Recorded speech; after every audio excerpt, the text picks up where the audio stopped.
Agora a gente vai chamar aqui o Renato, né, médico veterinário, pela PUC de Poços de Caldas, representando o nosso parceiro comercial, Laboratório Biogênese Bagó. Ele é coordenador de território e ele vai falar um pouquinho sobre controle sanitário de receptoras e bezerros de FIV. Fica à vontade.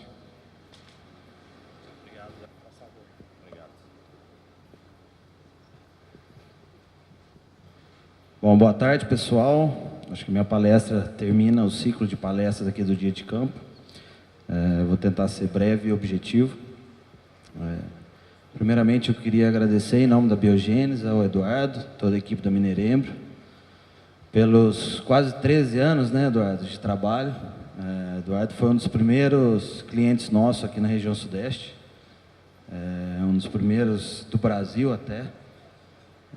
E essa parceria está sendo muito produtiva, está trazendo bons frutos, e não é à toa que ela está há 13 anos. Então, muito obrigado.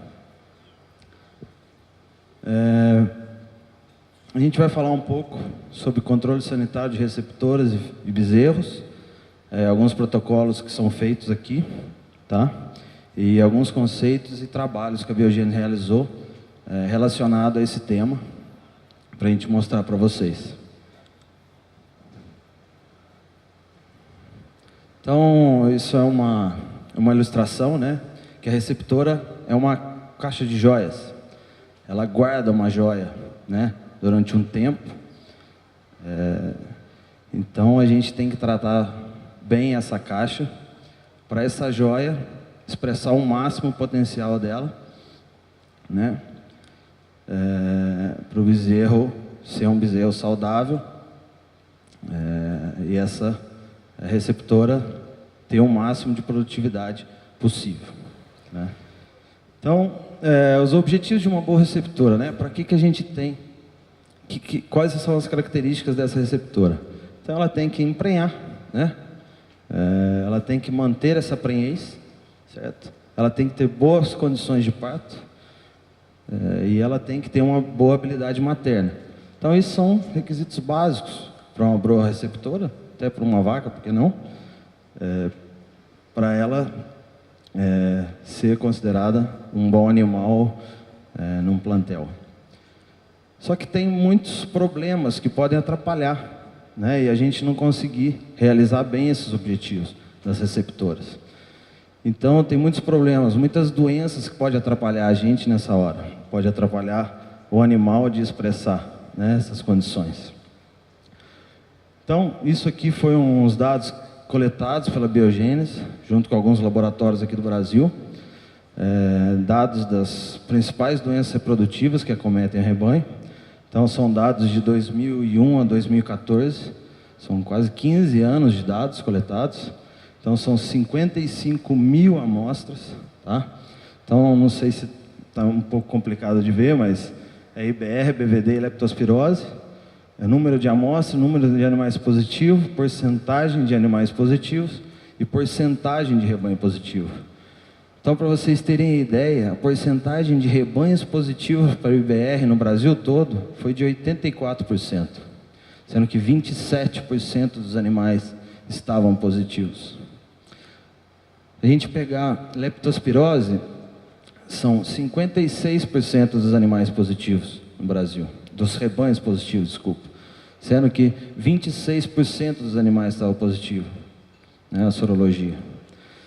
Então, e o principal dessas doenças que a gente considera, que a gente vem trabalhando muito, o Fabrício falou um pouco, que é a BVD, né? O BVD, 86% dos rebanhos tinham animais positivos, sendo que 67% dos animais analisados. Então a gente vê, será que na minha fazenda não tem? Por que eu sou privilegiado? Será que eu sou privilegiado? E se eu for, o que eu estou fazendo para essas doenças não se instalarem na minha propriedade? Né? Então isso é muito importante, esses dados são dados históricos de 15 anos, do Brasil todo, quase todos os estados do Brasil, bastante amostra de Minas Gerais. Então a gente vê que a gente possivelmente tem esse problema. Então, esse foi um trabalho feito pelo pessoal da USP, com apoio da Biogênese e com apoio do Fabrício Torres também, o pessoal da Axis Análise. Tá? Foi um trabalho muito bacana, que a gente apresentou no Congresso Mundial de Transferência de Embrião na França, em janeiro desse ano, na IETS. Nosso então gerente técnico foi lá apresentar esse trabalho, que é um trabalho muito interessante que eu vou apresentar para vocês. Então, o objetivo desse trabalho era avaliar a vacinação da nossa vacina de BR, BVD, leptospirose e campilobacteriose, e leptospirose nas taxas de preenche de protocolo de ETF. Esse trabalho, alguns outros autores já tinham feito esse tipo de trabalho, e tinha visto que tinha correlação, que melhorava, mas por que esse trabalho era diferente? Por causa que isso foi um protocolo de ETF, no dia 0, onde era feita a primeira dose da vacina, foi coletada a amostra de sangue dos animais. Tá? E foi feita uma sorologia para avaliação de IBR e BVD. Tá? Então foi feito o protocolo normal, colocação do implante de progesterona do D0, primeira dose de bioabortogênio e bioleptogênio, coleta de sangue. No D8, desculpa, foram feitos prostaglandina, cipionato e ECG. Foi feito a IATF no D10 e no D40, no ultrassom, foi feita a segunda dose da vacina, foi feito o reforço.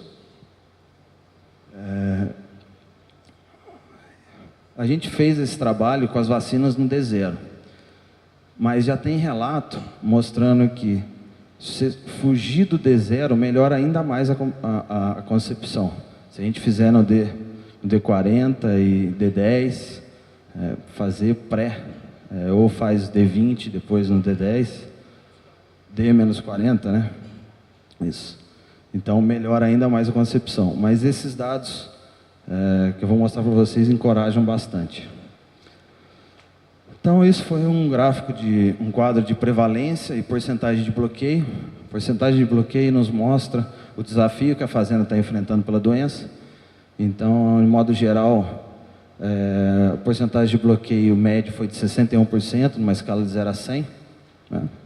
E de BR de 86%.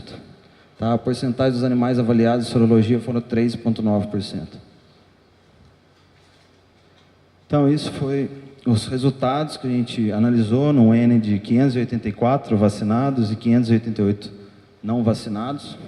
A gente conseguiu 58% no grupo vacinado e 44,7% no grupo não vacinado. Tá? Esse trabalho foi feito em 3 fazendas, né, Fabrício? Na região do Mato Grosso do Sul. Tá? Então, essa interação foi muito interessante. E o que a gente viu? O que era o diferencial desse trabalho? Tá? O grande diferencial desse trabalho era esse quadro, que a gente não está conseguindo ver direito, mas eu vou cantar para vocês. Na verdade, foi o seguinte: nesse quadro, a gente foi analisado e separado os animais em 3 grupos de porcentagem de bloqueio. Quanto maior o bloqueio, ou seja, quanto maior o desafio dos animais quanto a BVD, maior era a diferença entre o grupo vacinado e o grupo não vacinado. Tá? Então, nesse primeiro grupo, que tinha uma porcentagem de bloqueio de 46%, o diferencial, a diferença de preço ficou em 10%. Tá? No lote intermediário, que teve 59% de bloqueio, a diferença de preço foi 12%. E no lote que tinha 64%, a diferença foi de 20% entre grupo vacinado e não vacinado.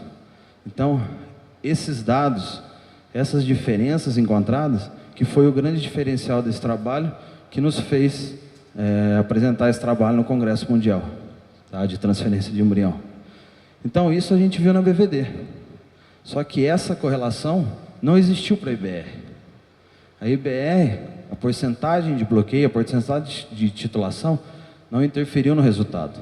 Tá? Então, a gente mostra que BVD é uma doença que influencia, independente se os animais... independente não, ela influencia tanto nos animais bem cuidados, sem estresse, quanto nos animais estressados. E a IBR já manifesta mais os problemas em animais sobre estresse. Tá? Igual o Fabrício falou, a IBR é um herpes vírus, um vírus oportunista. Tá? E a BVD é um vírus que diminui a imunidade do rebanho. Tá? Então, baseado nesses achados, baseado nesses trabalhos, nos permite montar um calendário sanitário, né? Indicar um calendário sanitário. Então, hoje, nas receptoras, o programa sanitário hoje aqui da Mineirembrio, então a gente divide nas fases de entrada da receptora, né, onde a gente faz as vacinas de IBR, BVD, campilobacteriose e leptospirose, tá? Depois, no diagnóstico de gestação, a gente faz novamente a dupla de vacina reprodutiva da Biogênese Bagô. Depois, aos 5 meses, a gente faz novamente essa dupla de vacinas reprodutiva. Aos 7 meses, a gente faz a dupla e faz a vacina de pneumonia e a nossa vacina de mastite e diarreia neonatal. Porque a gente pensa que gado de corte não tem mastite, né? Tem sim. E influencia a qualidade de colostro, influencia a produção de leite para o bezerro, tá? E é mais difícil da gente perceber, mas a gente tem que cuidar disso aí também, tá? E a gente usa uma vacina de pneumonia, pensando que são os maiores desafios do bezerro, a diarreia e pneumonia. Então, a hora da gente vacinar o bezerro é a mãe, né? É o pré-parto. Então, com 7 meses de gestação a gente faz, e como toda vacina inativada a gente tem que fazer dose reforço, a gente repete nos 8º mês de gestação o mesmo protocolo de vacinação, tá? Então, a gente pensa nessa primeira parte na manutenção da gestação, e a gente pensa nessa última parte, na vaca de pré-parto, vacinar a vaca, mas também o bezerro. É a nossa primeira vacinação do bezerro, onde a gente busca melhoria de colostro. Bom? Esse é o protocolo usado aqui na Mineirembrio, de antiparasitário, fosfato de levamisol. Fosfato de levamisol é muito importante, que ele ajuda a melhoria imunológica também, além de ser um antiparasitário. Ivermectina e doramectina nas campanhas, e a gente usa ADE no pré-parto. Isso é uma indicação até. A gente está fazendo com o Eduardo, porque tem trabalhos novos agora mostrando que melhora a imunidade do bezerro. Então, se a gente faz na vaca, no pré-parto, a gente melhora a imunidade do bezerro, tá? Então, falar um pouquinho dos bezerros, né? A gente deve estimular a manutenção do sistema imune do bezerro, e a gente quer um ganho de peso e uma alta conversão alimentar. Então, a gente tem que dar condições para ter o desenvolvimento fenotípico de acordo com o potencial genético do bezerro. Então, a gente tem que dar todas as condições para o bezerro se expressar fenotipicamente, tá? Então, esse é o protocolo hoje da Mineirembrio, tá? O primeiro é o parto, primeiro mês, segundo mês, terceiro mês, quarto mês, quinto mês e a desmama. Então, a gente entra com uma vacina que previne, que tem a J5, que a gente previne diarreia, né? A gente começa com a vacina de pneumonia, dose reforço sempre, e depois, aos 5 meses, com 4 meses, a gente começa a leptospirose, se o animal sendo tratado com leptospirose e raiva, e a gente faz a vacina de pneumonia, por quê? Antes. Porque a desmama é um período crítico. Então, a gente tem que fazer a vacina antes, para a vacina ter o efeito desejado quando a gente quer na desmama. Se a gente deixa para fazer na desmama, o período crítico ainda a vacina não vai estar fazendo o efeito desejado, tá? Então, também o antiparasitário, a doramectina, nascimento, né? Depois com 2 meses e na desmama. Também faz o puron com 1 mês, no desafio de carrapato, tá? E os fosfato de levamisol com 4 meses. Isso é o básico dos protocolos sanitários que a gente recomenda e que está dando certo, tá? Tem outras coisas que a Mineirembrio faz, a parte de antibiótico nos bezerros, como preventivo, mas isso eu acho que é individual de cada fazenda tem que ser avaliado, mas a questão de prevenção, né, vacinal é um esquema praticado em qualquer fazenda, tá? Então, é isso, minha palestra. Eu gostaria de passar um vídeo, agora institucional da Biogênese, mostrando todo o trabalho. A Biogênese é uma empresa que está no Brasil há 15 anos, mas ela tem uma história de quase 80 anos. A gente é adolescente ainda aqui no Brasil, mas a gente já é o 7º laboratório dentro de tantos outros laboratórios. Muito obrigado.